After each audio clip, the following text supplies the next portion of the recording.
Welcome to Maharashtra engineering academy. आज के lecture में हम लोग स्टडी करेंगे कोर सेक्शन और कर्नल सेक्शन, और उसे और एक नाम है मिडल थर्ड रूल। एकदम सिंपल है, इसका थ्योरी क्वेश्चन नहीं तो डेरिवेशन आपका एग्जाम में आएगा, नहीं तो एक न्यूमेरिकल भी एग्जाम में आ सकता है। फाइंड आउट द इसेंट्रिसिटी, एकदम सिंपल न्यूमेरिकल है, एकदम सिंपल डेरिवेशन है, और यहाँ पे आपको थ्योरी क्वेश्चन भी एकदम सिंपल है। तो सिंपली यहाँ पे आपको फार्मूला अप्लाई करना है और न्यूमेरिकल को सॉल्व करना है। लेकिन यहाँ पे कभी कभी डायरेक्टली आपको इसेंट्रिसिटी का वैल्यू नहीं पूछा जाता, तो उसका डेरिवेशन भी पूछा जाता है। क्योंकि देखिए यहाँ पे आप देखोगे तो इसेंट्रिसिटी का फार्मूला एकदम सिंपल है, d/6 और वहाँ पे ब्रेड्थ बाय 6, डेप्थ/6 और ब्रेड्थ बाय 6। यहाँ पे आपका रेक्टेंगुलर का है। लेकिन सबसे पहले हम लोग समझ लेते हैं कोर सेक्शन क्या होता है और कर्नल सेक्शन क्या होता है, उसे मिडल थर्ड रूल क्यों कहा जाता है। तो यहाँ पे देखिए, यहाँ पे आपका रेक्टेंगुलर सेक्शन है, यहाँ पे आपका रेक्टेंगुलर सेक्शन है। यहाँ पे जो रेक्टेंगुलर सेक्शन है, यहाँ पे देखिए रेड कलर में शो किया है। तो यहाँ पे आपका जो मोस्टली लोड एक्ट होगा वो मिडल थर्ड एरिया के ऊपर एक्ट होगा। मतलब जो आपका लोड एक्ट होगा तो मिडल थर्ड एरिया के ऊपर एक्ट होगा, मतलब जो सेक्शन रहेगा उसके मिडल थर्ड एरिया के ऊपर एक्ट होगा। तो यहाँ पे आपका रेक्टेंगुलर सेक्शन है, तो उसके मिडल थर्ड एरिया के ऊपर ये लोड एक्ट हुआ है, जिसे हम लोग उसे क्या बोलते हैं, breadth by 3, breadth by 3, breadth by 3, depth by 3, depth by 3, depth by 3। मतलब जो आपका सेक्शन बना है वहाँ मतलब लोड कहाँ पे एक्ट हो रहा है, middle third area of the rectangular section. तो उसे हम लोग कहते हैं कोर सेक्शन और कर्नल सेक्शन, और फिर उसे कहा जाता है मिडल थर्ड रूल। ये उसका डेफिनेशन है, मोस्टली एग्जाम में आता है 2 मार्क्स के लिए। The centrally located portion of a section, देखिए centrally located portion of a section with which load must act. देखिए यहाँ पे आपका लोड एक्ट हो रहा है to produce only compressive stress. तो यहाँ पे कौन सा स्ट्रेस यहाँ पे प्रोड्यूस हो रहा है, compressive stress. So is called as core और कर्नल सेक्शन, और also called as middle third rule. तो यहाँ पे हम लोग देखेंगे कोर सेक्शन फॉर रेक्टेंगुलर का और उसका मिडल थर्ड रूल। तो for rectangular section, section of modulus about x x and y y axis. तो आपका सेक्शन ऑफ मॉड्यूलस मतलब क्या है, जेड, जेड का फॉर्मूला क्या है, आई अपॉन वाई। तो Z x x is equal to I x x upon y, Z y y is equal to I y y upon y. I x x मतलब क्या, moment of inertia about x axis, यहाँ पे moment of inertia about y axis. तो I x x का formula क्या है, b d cube by 12। Z axis मतलब x axis को हम लोग कंसीडर कर रहे हैं, तो यहाँ पे क्या लेंगे, डेप्थ का हाफ लेंगे, y distance about the neutral axis. तो वाई मतलब क्या, डेप्थ बाय 2। यहाँ पे क्या लेंगे, ब्रेड्थ बाय 2, यहाँ पे क्या लेंगे, ब्रेड्थ बाय 2।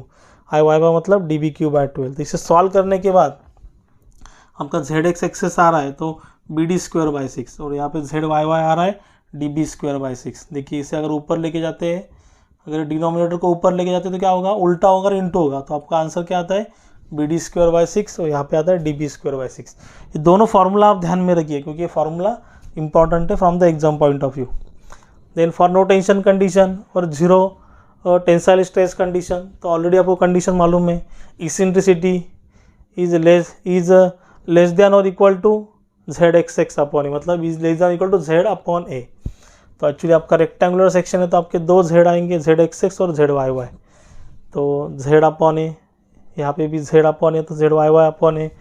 तो इसेंट्रिसिटी फॉर एक्स, फार्मूला क्या है, जेड एक्स एक्स का b d square by 6, area का फार्मूला बी इंटू डी। तो यहाँ पे सॉल्व करने के बाद देखिए डिनोमिनेटर को मैं ऊपर ले गया तो क्या होगा, उल्टा होगा और इंटू होगा। यहाँ पे डिवाइड में कुछ नहीं, मतलब क्या रहेगा 1, तो क्या होगा into 1 upon b into d. तो आपका इसेंट्रिसिटी आ रहा है डेप्थ बाय 6।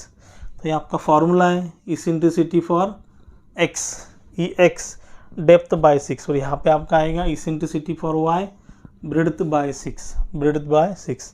तो यहाँ पे देखिए इसेंट्रिसिटी फॉर एक्स आपका कितना है, depth by 6, eccentricity for y आपका कितना है, ब्रेड्थ बाय 3, कितना है, breadth by 3।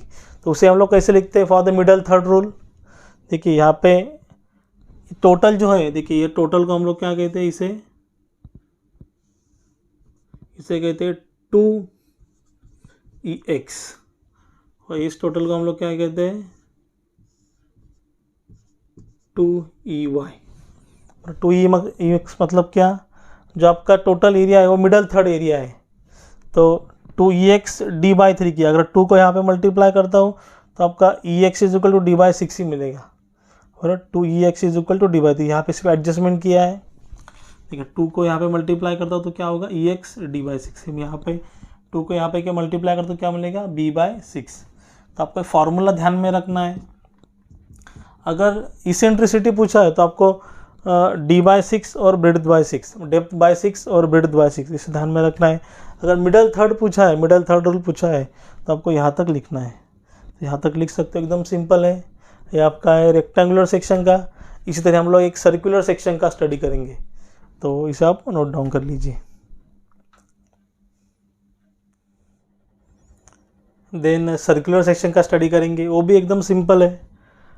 For circular section देखिए यहाँ पे सर्कुलर सेक्शन शो किया है, तो यहाँ पे आपका जो लोड है वो मिडल थर्ड एरिया के ऊपर एक्ट हो रहा है, तो इसे हम लोग क्या बोलते हैं मिडल थर्ड रूल। इसे क्या बोलते हैं हम लोग मिडल थर्ड रूल। उसे कहते हैं core section middle third rule, कहते हैं कोर सेक्शन और कर्नल सेक्शन। तो सिंपल है। तो section of modulus of XX and YY axis, तो यहाँ पे आपका XX एंड YY दोनों के लिए फार्मूला सेम है, ZXX एंड ZYY। तो Z ही कंसिडर करता हूँ, Z is equal to I/Y। तो I का फार्मूला क्या है for the circular section π/64 into d⁴। Y मतलब क्या डायमीटर का हाफ, और डायमीटर का हाफ। तो आपका Z का वैल्यू आ रहा है π/32 into d³। Z is equal to π/32 into d³। Then for no tension condition और zero tensile stress condition apply करेंगे। E लेस देन और इक्वल टू Z/A। Z का formula π/32 into d³। For the circular section area का formula क्या है π/4 into d², π/4 into d²। तो इसे solve करने के बाद देखिए डिनोमिनेटर है उसे ऊपर लेके आओ तो क्या होगा उल्टा होगा, इंटू होगा। यहाँ से पाई चला गया तो डायमीटर का स्क्वायर है, यहाँ से 2 डायमीटर चले गए, यहाँ से 2 चले गए तो बचेगा क्या 1।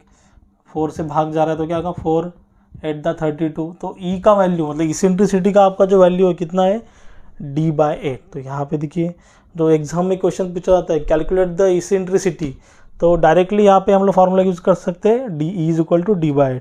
मिडल थर्ड रूल आपका क्या है, यहाँ पे एडजस्टमेंट करेंगे 2E D/4, तो 2 को यहाँ पे मल्टीप्लाई करेंगे तो आपको E is equal to D/8 same value मिल रहा है।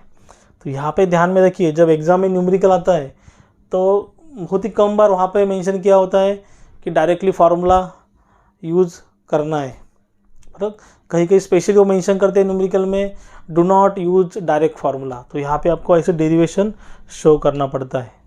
और तो ध्यान में रखिए जब भी न्यूमेरिकल आएगा कैलकुलेट द इसेंट्रिसिटी, समझो सर्कुलर सेक्शन का न्यूमेरिकल आएगा कैलकुलेट द इसेंट्रिसिटी 4 मार्क्स के लिए आएगा, तो डायरेक्टली आपको फार्मूला यूज़ नहीं करना है। अगर उसने कुछ भी मेंशन नहीं किया है तो डायरेक्टली फार्मूला यूज़ कीजिए।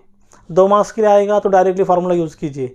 और वहाँ पे उसने मेंशन किया है do not use direct formula, तो आपको डेरिवेशन शो करना पड़ेगा, then you have to use the formula. तो यहाँ पे डायरेक्टली आप ये फार्मूला भी यूज़ कर सकते हो E is equal to Z/A। तो आपको Z मालूम है, एरिया मालूम है, तो डायरेक्टली आप वैल्यू पुटअप कर सकते हो। तो E is equal to D/8 में भी पुट किया, लेकिन आपको डेरिवेशन शो करना है। ध्यान रखिए आपको डेरिवेशन शो करना है, तभी आपको जाके न्यूमेरिकल सॉल्व करना है। तो एकदम ऐसे ही आपके न्यूमेरिकल एग्जाम में आएंगे, एकदम सिंपल है। इसी के बेस के ऊपर मतलब रेक्टेंगुलर सेक्शन और सर्कुलर सेक्शन, तो हॉलो रेक्टेंगुलर का भी आप फाइंड आउट कर सकते हो और हॉलो सर्कुलर सेक्शन का भी फाइंड आउट कर सकते हैं। इसे आपको फार्मूला ध्यान में क्या रखना है E is equal to Z/A, no tension condition. तो Z का फार्मूला आपको आना चाहिए और एरिया आपको मालूम है, तो इसका आंसर आप लिख लीजिए, डेरिवेशन लिख लीजिए, देन आगे इसके हम लोग न्यूमेरिकल सॉल्व करेंगे। अगर इस वीडियो में कुछ भी डाउट रहेगा तो आप मुझे कमेंट में बता सकते हो। वीडियो अच्छा लगा होगा तो चैनल को लाइक शेयर सब्सक्राइब कीजिए। साइड में जो बेल आइकन बटन है उसे प्रेस कीजिए, तो हमारे नेक्स्ट आने वाली वीडियो की नोटिफिकेशन आपको सबसे पहले मिलेगी। Thank you.